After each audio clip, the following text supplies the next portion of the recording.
ব্যবস্থা এতটাই বিষাক্ত ছিল যে এর প্রতিক্রিয়া তো আজকে 2025 সালে এসেও বিদ্যমান প্রতীকে আমরা দেখতে পাই। এর তেজস্ক্রিয়তা এখনো পর্যন্ত বিদ্যমান, যেটা শুধু জ্ঞানী-গুণীদের চোখে পড়ে। আপনি যদি জ্ঞানী-গুণী হয়ে থাকেন আপনার চোখেও পড়ে। আমি আবার জ্ঞানী-গুণী না ভাই, আমার কথা বলতেছি না।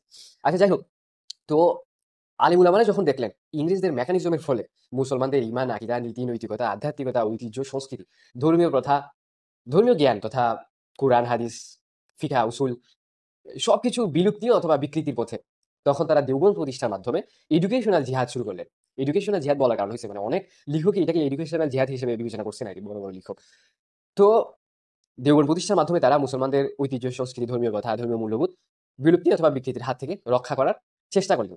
তো ঊনবিংশ শতাব্দীর তখনকার রাষ্ট্র, তখনকার সরকার, তখনকার সমাজ ব্যবস্থায় বিবেচনায় রাখলে বলা যায় যে দেওবন্দ শিক্ষা ব্যবস্থা তখন যুগ উপযোগী ছিল, যথাযথ ছিল, যথাযথ ছিল।